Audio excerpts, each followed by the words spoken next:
généralement le dimanche, que nous l'avions faite, sur les fameuses béatitudes. Béatitudes que j'ai appelées la recette du bonheur. Parce qu'en réalité, Dieu, Jésus lui-même, qui est la révélation de Dieu, nous révèle qu'il veut en tout cas, que nous soyons heureux. Il va le dire à plus de 9 reprises, heureux. Alors on va faire la lecture ensemble dans l'évangile de Matthieu, chapitre 5, versets 1 à 11, le fameux discours de la recette du bonheur.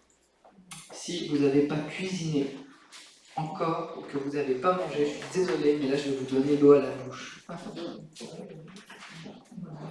Spirituelle, nourriture spirituelle, excusez-moi. Matthieu chapitre 5, versets 1 à 11. Merci. Matthieu chapitre 5, verset 1 à 11, c'est donc le discours sur la montagne. Voyant la foule, Jésus monta sur la montagne, et après qu'il se fut assis, ses disciples s'approchèrent de lui, puis, ayant ouvert la bouche, il les enseigna et dit : Heureux les pauvres en esprit, car le royaume des cieux est à eux. Heureux les affligés, car ils seront consolés. Heureux les débonnaires, car ils hériteront la terre. Heureux ceux qui ont faim et soif de la justice, car ils seront rassasiés. Heureux les miséricordieux, car ils obtiendront miséricorde. Heureux ceux qui ont le cœur pur, car ils verront Dieu. Heureux ceux qui procurent la paix, car ils seront appelés fils de Dieu. Heureux ceux qui sont persécutés pour la justice, car le royaume des cieux est à eux.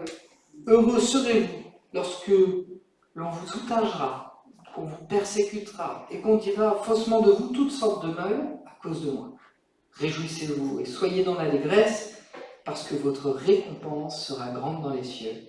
Car c'est ainsi qu'on a persécuté les prophètes qui ont été avant vous. Amen. Passage sur lequel vraiment on va s'arrêter ce soir, c'est tout simplement le verset 7.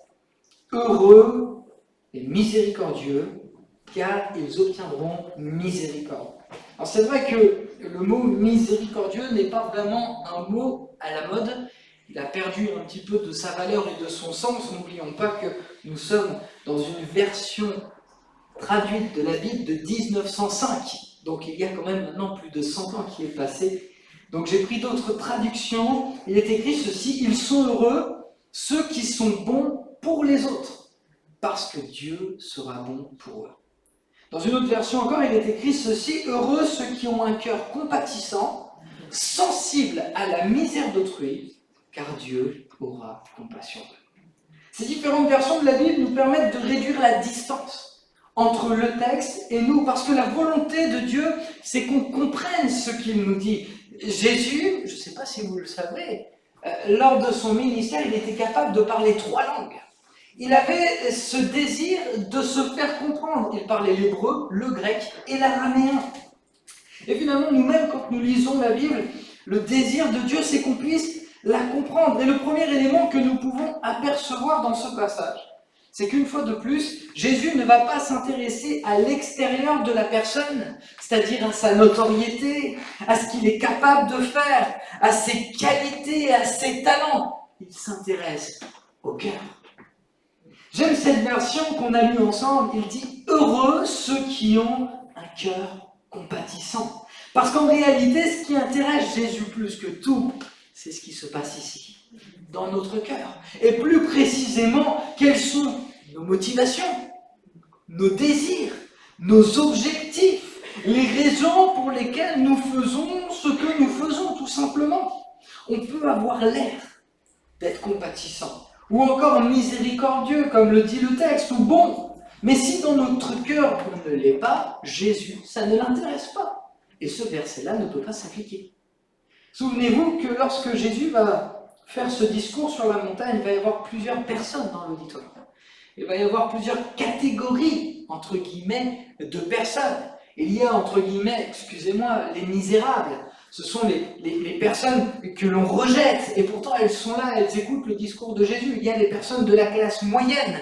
Et il y a aussi parmi eux des pharisiens et des sadducéens. Les pharisiens et les sadducéens sont des personnes qui sont religieuses. Et ces personnes qui sont religieuses, Jésus, il sait à qui il s'adresse. Ce sont des personnes qui font les choses pour être vues, qui font les choses pour qu'on puisse dire d'eux, ils sont extraordinaires. On leur donnerait le bon Dieu sans confession. Ce sont des religieux, vous voyez? Et Jésus, ce qu'il veut, c'est pas ce qu'on représente, c'est pas ce que l'on va faire. Ce qu'il veut, c'est notre cœur. Et ce qu'il veut véritablement voir, c'est ce que l'on va porter dans notre cœur. Il parle de ce qu'il y a à l'intérieur. Ce que Jésus veut, c'est que peu importe ce que tu es de l'extérieur, il veut que l'intérieur soit bon. Parce qu'en réalité, si ton cœur est bon, tu vas faire de bonnes choses. Tout simplement. Tu vas avoir de bons sentiments. Tu vas te nourrir de bonnes choses. Tu vas faire des choses qui sont approuvées par Dieu et qui sont voulues par Dieu. Et alors, ce n'est pas paraître pour être vu, mais c'est faire parce que je suis. Et c'est là toute la différence entre les religieux et ce que Jésus attend de ses disciples. C'est que nous fassions les choses de manière juste et selon le cœur de Dieu. Martin Lloyd-Jones, donc c'est un pasteur et médecin anglais, qui a dit ceci, c'est très simple, hein, mais ça veut tout dire. Un chrétien est avant de faire. Un chrétien est avant de faire. Si vous faites bien attention à ce discours des béatitudes ou la recette du bonheur, si vous le relisez, alors vous vous rendrez compte qu'il y a beaucoup de versets qui font référence à ce qui se passe dans le cœur. Je dirais même, quand on lit ce passage, essayez de le lire différemment. Ça sera comme un miroir pour voir véritablement ce que Jésus attend de vous, que vous fassiez dans votre cœur, ou bien peut-être ce que vous êtes. En fait, il voit au fond de nous. Et moi, je trouve que de toute façon, la Bible, de manière générale, est un bon miroir de l'humanité. Mais ce passage-là, en particulier, des béatitudes, est un bon miroir pour voir ce que Jésus attend de nous précisément. Ce qui est important pour lui. Où est-ce que j'en suis dans ses désirs et sa volonté? Alors maintenant, on va quand même s'attaquer au verset, parce que là, je suis en train de tourner autour depuis tout à l'heure. Qu'est-ce que la miséricorde? Dans le Talmud, pour ceux qui connaissent ou qui ne connaissent pas, c'est un recueil des principaux commentaires de la Torah. Un homme, Gamaliel. Est-ce que vous connaissez Gamaliel? C'est celui qui enseignait Paul. Ah là, c'est ça. Et bien, il va dire ceci. Je trouve ça très intéressant. Il va dire, toutes les fois que tu exerces la miséricorde, Dieu aura de la miséricorde envers toi. Et si tu n'exerces pas la miséricorde, Dieu n'aura pas non plus de miséricorde envers toi. Bon, je ne sais pas si on peut tout appliquer, mais je trouve intéressant de sa façon de l'interpréter, alors que c'est Jésus lui-même qui en réalité en parle, alors que là nous sommes dans des commentaires de la Torah. Certains philosophes romains disaient que la miséricorde, c'est une maladie de l'âme, parce qu'en réalité, pour eux, c'est un signe de faiblesse. La miséricorde est un signe de faiblesse, c'est-à-dire exprimer de la bonté, de la compassion. On ne parle pas de pitié, parce que la pitié, c'est un sentiment quand même relativement négatif. Mais la compassion, c'est quelque chose, voilà, comme le disaient bien les rois, qui est un acte de faiblesse. La meilleure illustration de la miséricorde et qui nous permet de la définir comme Jésus l'entend, c'est tout simplement Jésus. C'est simple, hein? C'est Jésus. Si nous voulons comprendre ce qu'est la miséricorde, on doit étudier Jésus. Nous devons nous arrêter sur sa façon de fonctionner, sur ses sentiments, sur ses motivations. Et quand j'étudie Jésus, franchement, je suis émerveillé. Je ne sais pas si vous l'êtes encore, après peut-être des années de conversion, mais je prie pour que vous le soyez toujours autant. Jésus, dans son fonctionnement, il est extraordinaire. Il accueille tout le monde. Il les accueille tous. Les gens de mauvaise vie. Les péagers, ceux qui étaient en train de voler les Juifs, ceux qui étaient rejetés par les Juifs. Alors je dis voler parce qu'en réalité, ils prenaient un certain pourcentage sur les taxes. Mais il les accueillait, il les aimait. Les pharisiens et les sadducéens, bien sûr qu'il les a repris, mais il les a repris aussi parce qu'il les aimait. Son but, c'était qu'ils changent. Et puis il y avait toutes ces personnes qui étaient là. Il les a accueillis et il les a aimés. Souvenez-vous, ce moment extraordinaire, il va prendre des enfants dans ses bras, alors que les disciples veulent disperser les enfants pour pas qu'ils embêtent Rabbi. Vous voyez, c'est le maître à l'époque, c'est Rabbi. Il n'y a aucun enfant qui vient l'embêter. Jésus va dire, laissez venir à moi les petits-enfants. C'est ça la miséricorde. Laissez venir à moi les petits-enfants. Et il va les embrasser. Purée, qu'est-ce que j'aurais aimé être là. À un moment donné, il va y avoir un cortège funéraire. Jésus fait quelque chose de surprenant. Quand je vous dis que Jésus est surprenant, vraiment, il fait des choses bizarres. Il arrête le cortège funéraire, il va voir la dame et il exprime de la compassion parce que cette femme, elle a perdu son fils.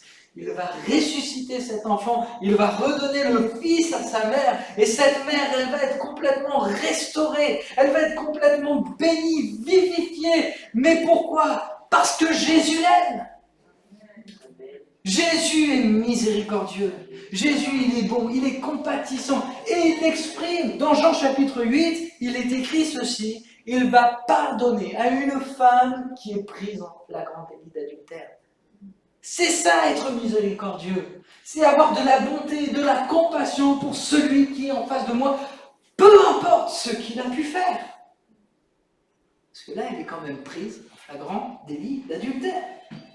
Jésus va aimer, Jésus va donner sa vie parce qu'en réalité, il se soucie de celui qui est dans le besoin et de celui qui est malheureux. Et je dirais encore plus, en vous disant qu'il se soucie de celui qui est séparé de son Père. Il va donner sans compter. Et il donne parce qu'en réalité, c'est ce qu'il y a dans le plus profond de son cœur. Il est amour, et c'est sa principale source de motivation. Jean chapitre 3, verset 16, « Car Dieu a tant aimé le monde qu'il a donné son Fils unique, afin que quiconque croit en lui ne périsse pas, mais qu'il ait la vie éternelle. » J'espère que vous le connaissez par cœur, ce passage. Mais en fait, c'est quoi la principale source de motivation de Dieu? Car Dieu a tant aimé. Il nous a tellement aimés. C'est ça, en fait, être miséricordieux. La motivation, c'est l'amour, c'est la miséricorde. La miséricorde, selon Dieu, c'est avoir de la sympathie, mais aussi de la compassion en action.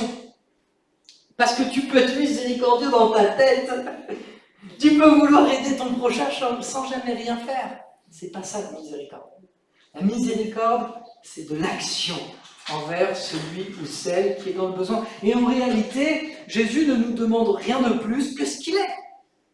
Bon, là, on pourrait dire quand même que le niveau est très élevé. C'est-à-dire qu'il désire que, comme lui, nous ayons de la compassion envers quiconque est dans le besoin. Je ne sais pas si c'est une question que vous vous posez souvent. Moi, j'essaie de me la poser souvent. Mais quand je suis face à une situation complexe ou pas, je me pose toujours cette question. Que ferait Jésus à ma place? Je ne sais pas si vous la posez, mais des fois, franchement, ça changerait radicalement notre façon de fonctionner. Et moi, je vous encourage vraiment à vous poser une question. Eh bien, cette question, que ferait Jésus à ma place? Être miséricordieux, c'est ne pas rester insensible à la misère de celui qui est face à moi, autour de moi. Que ce soit peut-être une misère physique, je pense à la maladie. Jésus a donné cet ordre à ses disciples, allez, faites de toutes les nations des disciples. Et si on reprend Marc chapitre 16, il va dire, vous imposerez les mains aux malades. Et les malades seront guéris. Donc nous avons aussi, entre guillemets, une substance. Nous avons la puissance de Dieu qui est capable de se manifester au travers de nos vies. Et c'est comme ça aussi que la miséricorde se manifeste. C'est en priant pour notre prochain qui peut être malade. La miséricorde peut être financière. Une personne qui est autour de nous, qui passe par une misère financière. Si on a la possibilité de les aider, eh bien, on le fait. Ou encore une misère spirituelle, cette personne cherche à tâtons des réponses. Mais nous possédons certaines réponses. Et notamment la réponse, c'est que Jésus est le Sauveur. Finalement, être miséricordieux, c'est dans plein d'aspects, dans plein de domaines de notre vie, et nous devons le manifester. Jésus désire que notre cœur batte au rythme du sien. Et quand on voit comment Jésus a fonctionné, alors bien sûr, nous ne sommes pas Jésus, que ce soit bien clair. Donc, on ne pourra pas faire tout ce que Jésus fait. Mais il veut en tout cas que notre cœur batte au rythme du sien, selon sa compassion, selon ses désirs, selon ses motivations, selon ses sentiments. N'est-ce pas l'apôtre Paul qui dira ceci? Ayez en vous les mêmes sentiments qui étaient en Jésus-Christ. C'est donc une compassion réelle, avec un motif pur, désintéressé, qui se dévoue pour aider.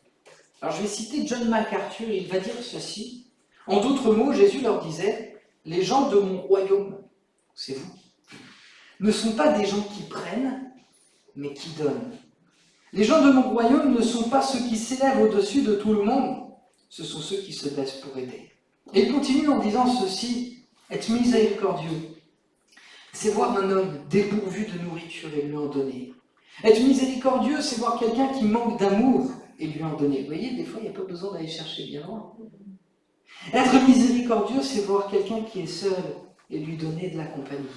Être miséricordieux, c'est satisfaire le besoin et non pas seulement le ressentir. Tu peux ressentir que quelqu'un a besoin, mais ça s'arrête là. Il y a besoin qu'on passe à l'action. Abraham a été miséricordieux à l'égard de Lot, alors qu'il a été lésé, alors que, Lot lui a laissé la partie de terrain, la pire. Il va intercéder Abraham pour que Lot ne périsse pas à Sodome et Gomorrhe. Il était miséricordieux. Ne pensez-vous pas que Joseph a fait preuve de miséricorde alors qu'il a été vendu par ses frères et qu'il va les accepter de nouveau et qu'il va pourvoir à leurs besoins?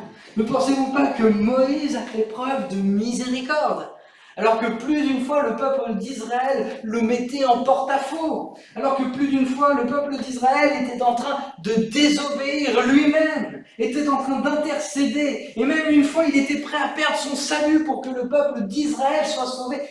Comprenez? Et puis une fois que Jésus sera venu, eh bien ce seront ses disciples qui vont faire miséricorde. Au tout début de l'Église chrétienne, ils mettaient tout en commun. Ils prenaient soin des veuves. Ils répandaient abondamment la parole de Dieu. Il y avait des guérisons, des miracles extraordinaires. Mais il n'y avait qu'une seule source. Et la source est toujours la même.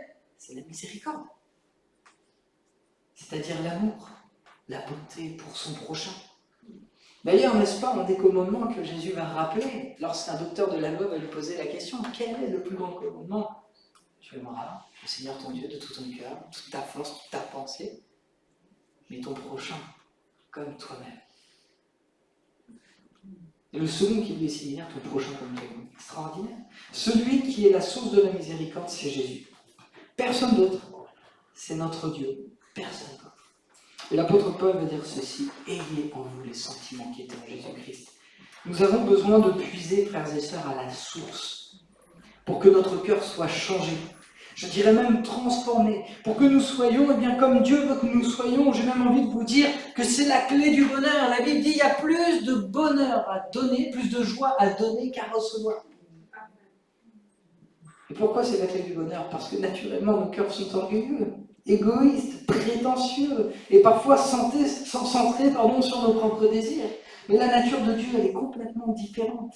Et Jésus veut que nous fassions la différence là où nous sommes. Et comment faire cette différence? En étant miséricordieux, en étant bon avec de bonnes motivations, sans se vanter d'être ce que nous avons fait ou quoi que ce soit d'autre. Et pour ça, il n'y a qu'une seule source, et la source, c'est Jésus. La source, c'est sa parole. La source, c'est cette relation, c'est cette communion, c'est cette intimité avec lui. Si je ne suis pas en intimité avec celui qui est miséricordieux, alors je ne serai pas miséricordieux. Ou alors je pourrais l'être, mais avec de mauvais motifs. Alors ça, c'est la conséquence. Dieu nous fera miséricorde. C'est bien. Si nous sommes miséricordieux, heureux ceux qui sont miséricordieux, Dieu sera miséricordieux avec eux. Mais là encore, si nous sommes miséricordieux, si nous sommes bons envers les autres, dans le but que Dieu soit bon envers nous, on a tout faux. Parce qu'en fait, la compassion, la miséricorde que Dieu veut que nous manifestions, c'est un sentiment désintéressé. En fait, on ne doit pas se tromper d'objectif. L'objectif, c'est qui? C'est quoi? C'est celui qui est en face de moi. Et c'est l'amour que je lui donne. Ce que Dieu veut, c'est un cœur compatissant, un cœur bon sans attendre de récompense. Et alors qu'on n'attend pas de récompense, il y en a une. C'est extraordinaire, c'est l'amour de Dieu. C'est paradoxal, je pense qu'il y a déjà une première récompense personnelle. Pourquoi? Parce qu'on s'épanouit, parce qu'on voit qu'on donne de la joie, on procure quelque chose de merveilleux à celui qui est autour de moi. Mais en plus de ça, il est écrit que nous obtiendrons miséricorde. Miséricorde, pardon. Et ça, c'est extraordinaire. On a besoin, frères et sœurs, jour après jour, d'exercer la miséricorde, d'une manière ou d'une autre, afin qu'en réalité, Dieu soit vu au travers de nous. Que nous puissions le laisser se manifester au travers de nous. Que Dieu nous aide jour après jour à être celui ou celle qu'il veut que nous soyons. Que Dieu continue de changer les cœurs de pierre en cœurs de chair, afin que nous puissions voir sa vie se manifester au travers de la nôtre. Et que les hommes et les femmes soient touchés par ce que nous allons faire pour eux, mais pas dans le but d'être vus. Alléluia. Que son nom soit béni. Seigneur, on te loue, on te bénit pour ta présence.